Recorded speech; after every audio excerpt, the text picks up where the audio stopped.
The Consumer Electronics Show 2026 has just happened in Las Vegas. It looks amazing. Some of the highlights of that. I was at the last one 6 months ago in Osaka, Japan. The CES in Osaka 2025 was absolutely mind-blowing, the stuff they've got. But in 2026 now, you've got these robots fighting each other.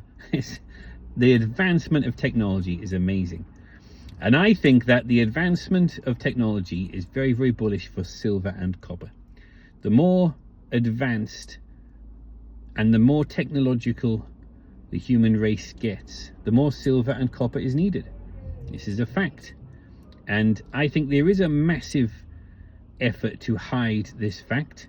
These new solid state batteries, there's a motorcycle there at CES Las Vegas that is all solid state batteries, and it's the most incredible electric bike. And they tried to say that it's green, it doesn't use any rare metal elements that are hard to get hold of, and it doesn't use any elements that have geopolitical uncertainty or constraints. That is a lie. They're trying to say we don't need much silver and copper. That is a lie. You cannot make these solid state batteries without using silver and copper. They're trying to thrift it out, but it's still cheap. I mean, silver and copper are still very, very, very cheap. Compared to everything else, historically, silver and copper are still incredibly cheap. I mean, gold is about £100 per gram. Silver is about £2 per gram. So something's not right there historically. It should be 15 to 1. For thousands of years, that's been the ratio. And copper is about 1p per gram, 1 penny per gram at the moment. Something's not right there historically. Now, you could argue that gold is too high. I would not say that. I'd say gold is still low in relation to the amount of fiat currency or promissory notes that have been added to supply, and that is expanding. It's a lie if somebody tries to tell you, no, it's set, that supply is not expanding. It is. Every year, the promissory note supply is expanding, both paper and digital, mostly digital. So that means gold and silver have got to go and catch up to that, and it is a constant moving target. So gold is still way undervalued. Gold is still cheap. I know people say, whoa, what do you mean gold is cheap? It is incredibly cheap compared to the amount of promissory notes in supply. So gold is going to keep going up. Absolutely it will. But then silver and copper have got to go up a hell of a lot more to overtake. They're going to go up at twice the pace that gold's going up, and gold is still going up. So gold is £100 per gram at the moment. Silver is £2 per gram. I think silver should be, if gold was like fair value at £100 per gram, yeah, silver should be 50 pounds. Some would argue silver should be more expensive than gold, because as we know, gold's in surplus every year. It's always recycled. Silver is in deficit every year. It's a drawdown of available inventories, and they've pretty much run out of available inventories now. All the bullion vaults are full up of loads of gold, but no silver left. Hardly any silver left. So some are saying it should be 2 ounces of silver are valued 1 of gold. 2 ounces of gold are worth 1 of silver. But I think 2 ounces of silver valued the same as 1 of gold. That is where it should be.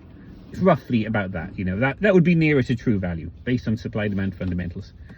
I'd be happy with that. I wouldn't say massive historical discrepancy if it was 2 ounces of silver valued 1 of gold. So at the moment, 1 gram of gold is £100. Silver should be £50 per gram, but it's only £2 per gram. And copper is about 1 penny per gram. Well, that should be way higher than that. Way higher. I mean, I don't know. It depends on supply demand, how much copper is being used in all these new technologies. It could be, yeah, it could be 50p a gram or 80p or £1 a gram, something like that. But the point is, it's all manipulated. Supply demand fundamentals do not have anything to do with the price at the moment. The price is set by the criminal manipulators, primarily JP Morgan and friends, BlackRock, HSBC, Citibank, Wells Fargo. There was this massive silver short, hot potato. If you don't know this, look it up because it's a fascinating story. Going way back, it was a bank called Drexel Burnham. They held this massive silver short. A short position is You've sold something you haven't got. And they couldn't cover, and they collapsed. Who took it on? Bear Stearns. They took on this massive short position. They had to cover, they had to go into the market and buy all this silver. There wasn't enough silver in available supply. Bear Stearns collapsed. Who took it on? JP Morgan Chase. They took on Bear Stearns all their liabilities and assets. So they had this massive silver short position, and they're such a big, powerful bank. They were going to collapse, or they could try and cover, buy that much silver. They somehow managed, and people have said it might be to do with the Epstein, all the horrible stuff going on there and using blackmail, leverage. They were able to offload this silver short position to these other banks, a handful of bullion banks. So JP Morgan have offloaded it now, and they say, no, it wasn't us, it's our clients, it's our friends, JP Morgan and friends. But there's this still massive, it's a huge silver short position that needs to be covered. They need to go into the market and buy that much silver to cover that short. That's why this is the short squeeze. It's a gamma squeeze now. It was a delta squeeze, now it's a gamma squeeze. It's only getting worse. They've got to go and buy that much silver, and apparently there isn't that much silver left to cover that short. But they owe that silver, and they're not the only ones. So many other entities owe silver. The Perth Mint is a classic example of this. For a long time now, for decades, they've been selling paper promises, paper and digital promises. People buy these pooled accounts, you know, and any kind of paper or digital receipt of silver where you don't take the actual bar. They've been selling loads of these at way lower prices, and all the people who bought them, oh, I'm really happy now, silver's gone up so much. Well, now they want the silver, the customers want the silver. The Perth Mint has got to go into the market and buy all this silver at a much higher price, just at the same time when industry is after so much silver. Investors, there's a stampede. Look in Asia. I mean, Japan, I know Japan because I used to live there. I've got family there. I've got a house there.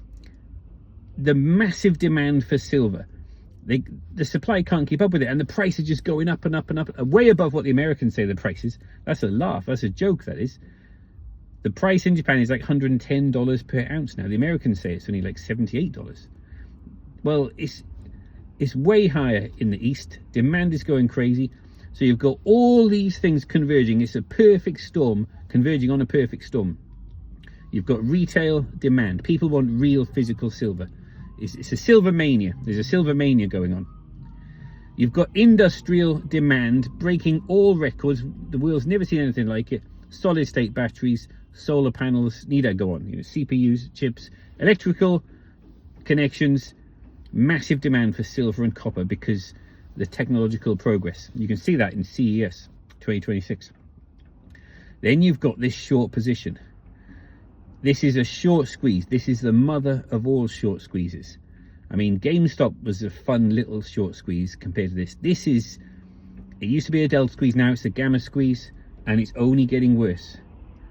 And I think this is why you're seeing such geopolitical uncertainty around the world, with Greenland, you know, Venezuela, you've got Russia, Ukraine, you've got the South China Sea, China going to turn on Taiwan, and you've got the Middle East tensions. Things are so terrible in Iran. I was just talking to someone today who's got family in Iran. Things are absolutely horrific there.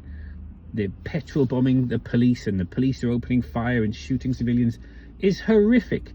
And I think this is just going to get worse and worse and worse and worse and worse.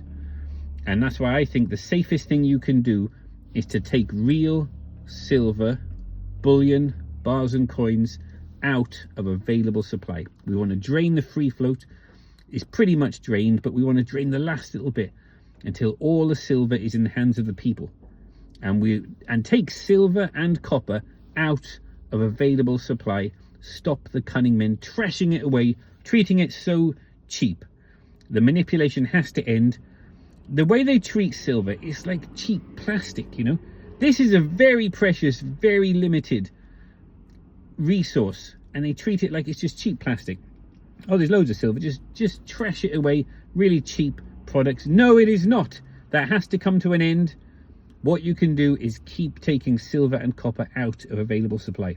Drain the free float.